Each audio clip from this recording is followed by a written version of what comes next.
Allez, bonjour à toutes et à tous, c'est Thibaut, je suis super content de vous retrouver de nouveau dans cette vidéo et je vais faire suite à tout un tas de commentaires qu'on m'avait posés sous cette vidéo-là où je parlais justement si le gouvernement avait la possibilité et s'ils allaient bannir le Bitcoin. Peut-être qu'aujourd'hui vous avez investi dans le secteur des crypto-monnaies, que vous avez investi par exemple dans le Bitcoin et voilà, votre principale préoccupation, votre principal ressenti, votre principale crainte, c'est peut-être qu'on aurait un bannissement du Bitcoin dans les années à venir, que ce soit en Europe, que ce soit en Amérique ou autre, et j'avais déjà exposé mon point de vue sur cette vidéo là. Je vois quand même qu'en majorité vous avez été de mon avis, mais il y a eu pas mal de questions intéressantes là-dessus et je pense que ça sera intéressant que j'aille un petit peu plus loin dans cette vidéo là. Donc pour tous ceux qui n'auront pas vu cette vidéo là, je vous la mettrai dans la description de la vidéo. Je vous invite à aller la voir avant de regarder cette vidéo là que je vais vous faire, si vous voulez comprendre un petit peu plus ce que je veux vous expliquer justement à travers le bannissement et toute la régulation qui pourra exister dans les années à venir dans le secteur des crypto-monnaies.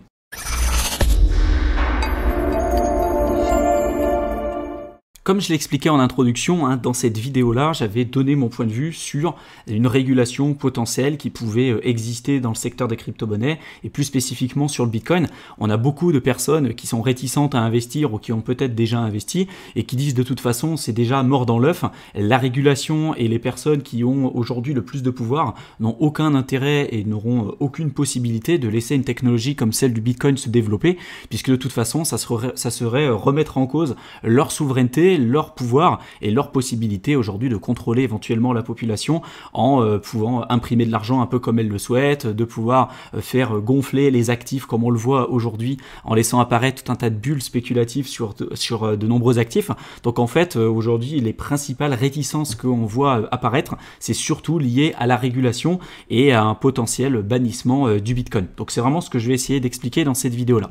Et d'ailleurs je vais pas leur donner tort aux personnes qui pensent ça, puisque justement on a un très gros investisseur que vous connaissez sans doute qui s'appelle Ray Dalio, qui est aujourd'hui le fondateur de Bridgewater. Bon, c'est un investisseur de renommée, légendaire dans le domaine de l'investissement. Il a plusieurs milliards d'actifs sous gestion, milliardaire même lui-même.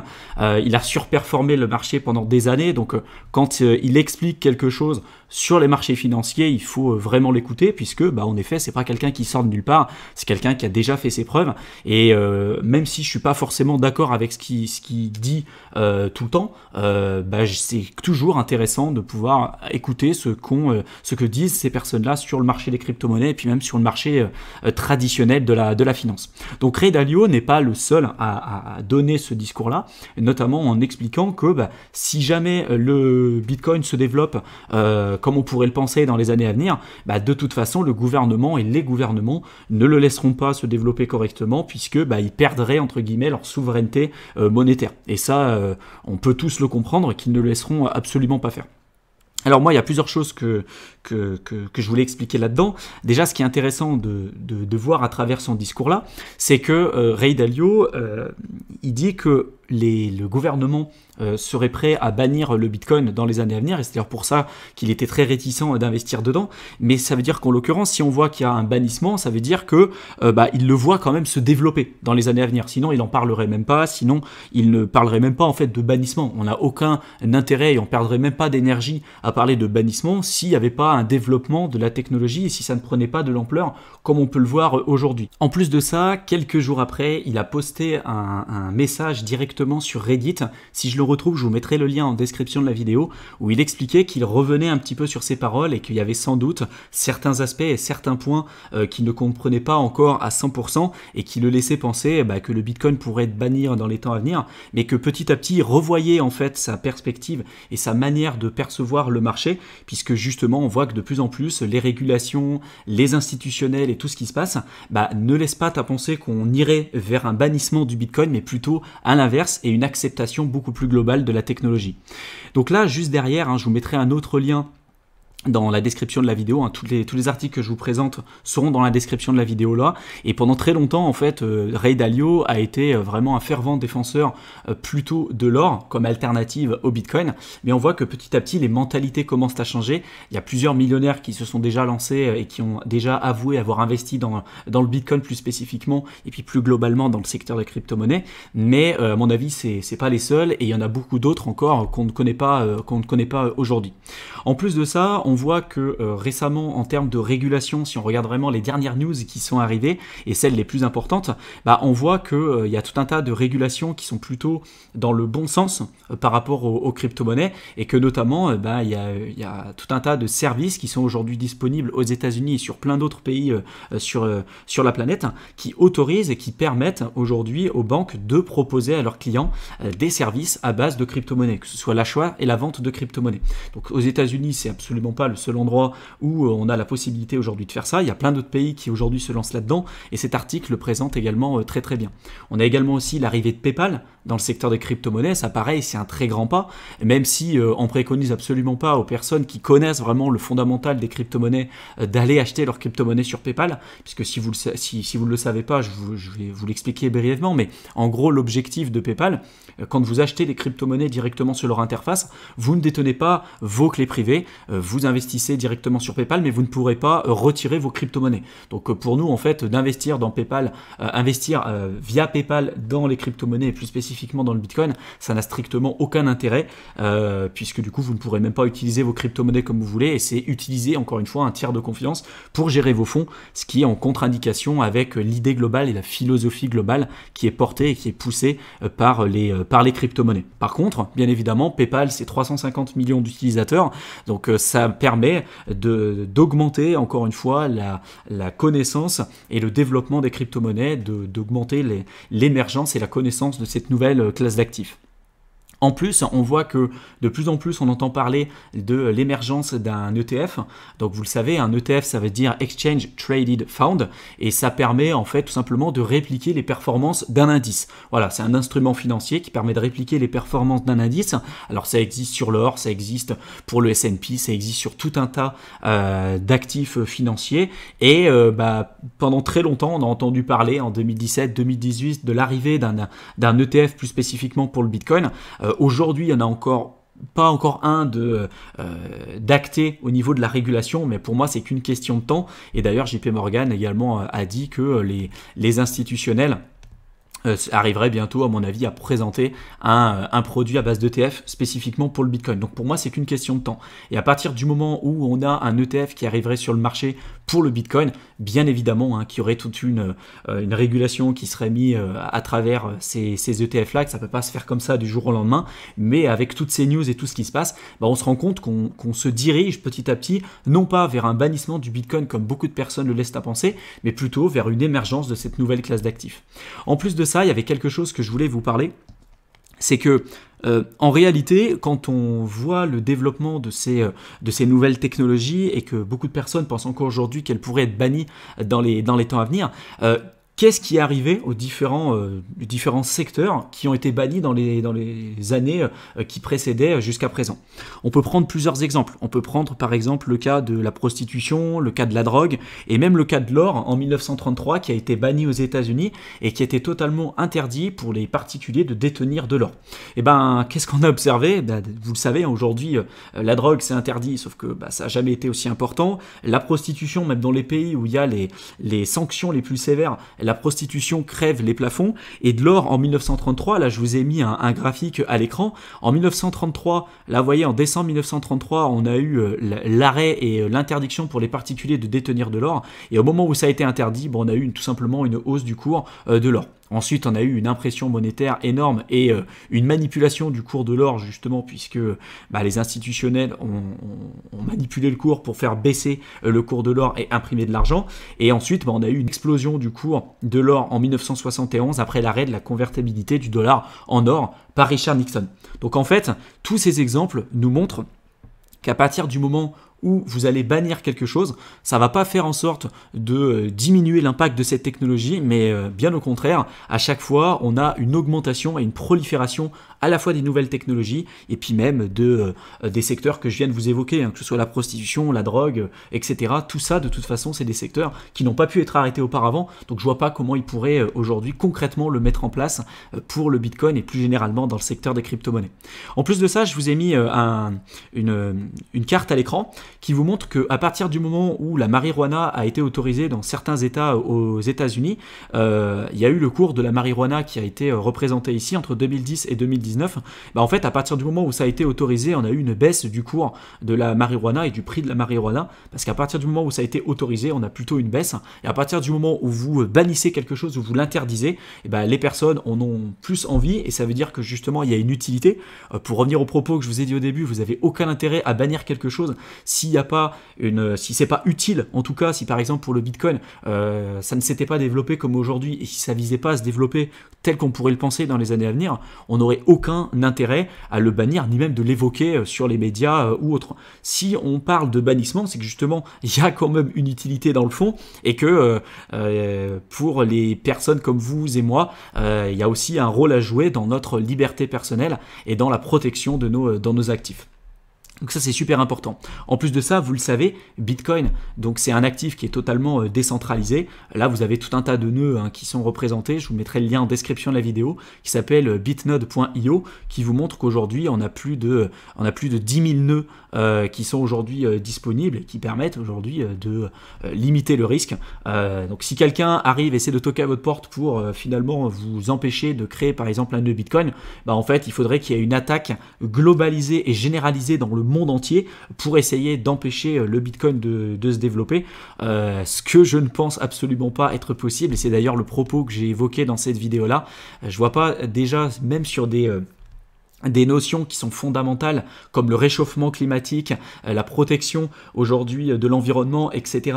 C'est des notions qui sont extrêmement importantes et tous les pays du monde entier n'arrivent absolument pas à se mettre d'accord là-dessus. Alors vous comprenez bien que sur des questions monétaires, ça va être beaucoup plus compliqué, et d'autant plus que là, les personnes qui auront le plus à perdre, bien évidemment, ça sera les États-Unis et les pays développés, mais il y a plein d'autres pays qui ont un seul objectif, c'est de sortir du joug du dollar et de l'hégémonie américaine. Donc forcément, il y en a beaucoup, et d'ailleurs on le voit par exemple avec l'Iran et d'autres pays qui voient cette opportunité de Bitcoin comme étant un moyen de sortir du dollar US. Notamment, je crois qu'il y a une loi qui a été sortie en Iran qui oblige notamment les mineurs en Iran de vendre directement leur bitcoin au gouvernement iranien, et que si ce n'est pas fait, les personnes qui ne vendent pas les bitcoins directement au gouvernement peuvent être soumises soit à des pénalités financières, donc des amendes, soit plus gravement prison. Donc là vous voyez que c'est un pays qui a commencé à parler de ça. À mon avis c'est pas le seul, et c'est que le début de la croissance de ce mouvement qu'on voit apparaître depuis le début, avec notamment des entreprises comme MicroStrategy et tout un tas d'institutions qui rentrent aujourd'hui dans le marché des crypto-monnaies. Donc tout ça, pour moi, me laisse à penser qu'on ne va pas vers un bannissement du Bitcoin, mais plutôt vers un élargissement et un développement de cette nouvelle technologie dans les années à venir. En plus de ça, vous voyez que ça revient aux mêmes informations que je vous ai dit avant. Dans d'autres pays, on a la possibilité, aujourd'hui, les banques ont eu le feu vert.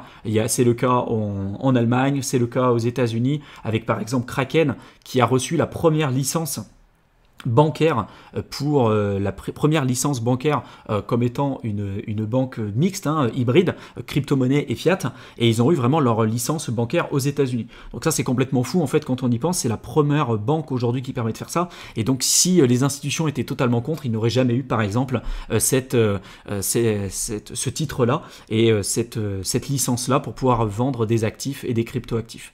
Aujourd'hui on se rend bien compte que les institutions ont beaucoup plus à gagner en favorisant le développement de ces nouvelles technologies plutôt que d'essayer de les contrôler, et c'est exactement ce que je vous ai expliqué lors de cette vidéo là.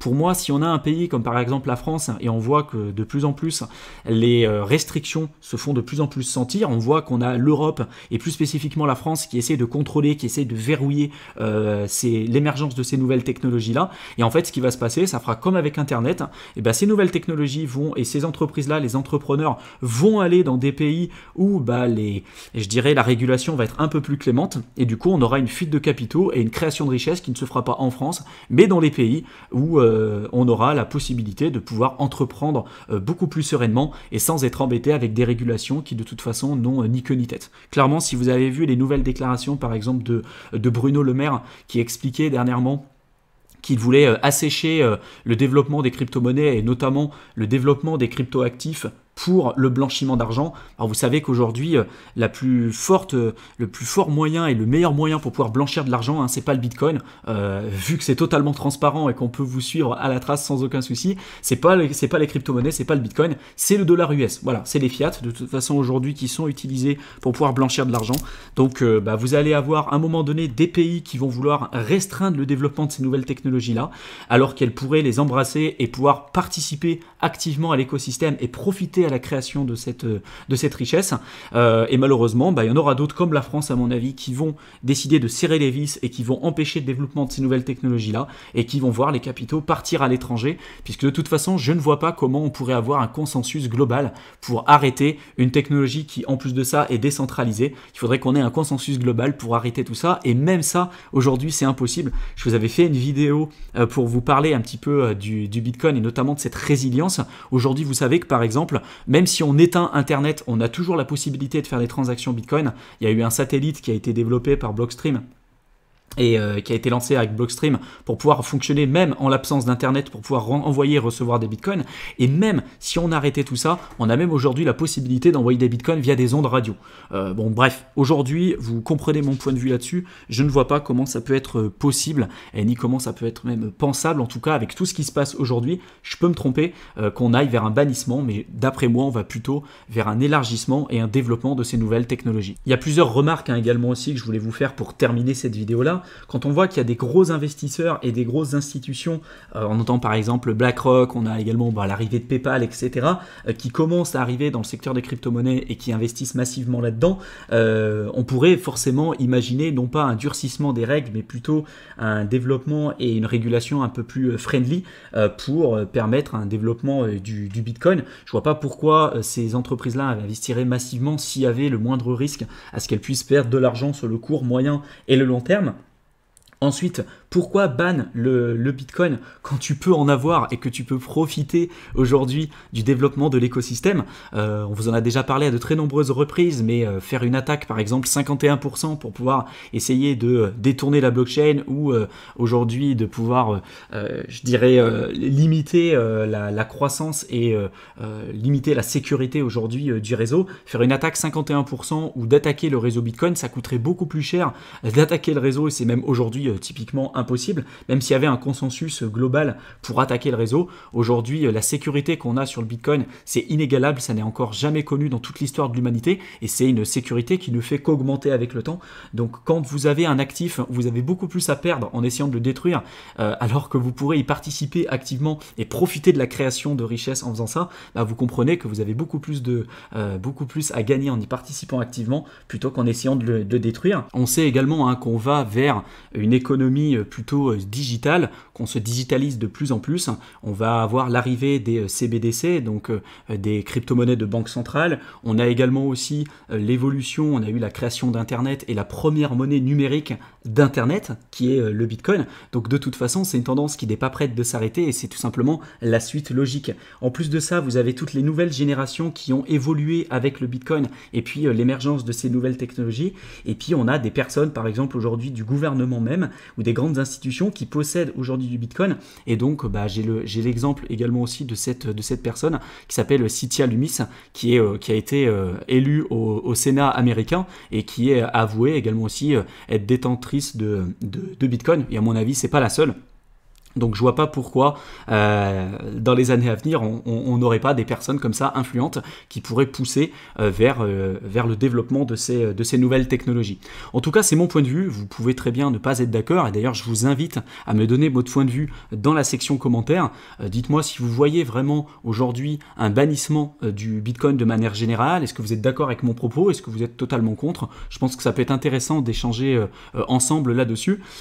Si vous avez des sujets, des questions, des suggestions de vidéos que vous aimeriez qu'on traite dans les temps à venir, n'hésitez pas à nous en faire part. Également, je pense que ça pourrait être intéressant de répondre à vos interrogations. Et puis pour tous ceux qui veulent se lancer dans le secteur des crypto-monnaies, vous avez un lien en description de la vidéo qui vous permettra de télécharger notre guide totalement offert. Ça vous donnera les bases pour pouvoir investir efficacement dans le secteur des crypto-monnaies. Donc voilà, n'hésitez absolument pas à le faire, ça vous aidera grandement. Je vous souhaite une excellente fin de soirée, j'espère vous retrouver dans une de nos prochaines vidéos. Salut à tous!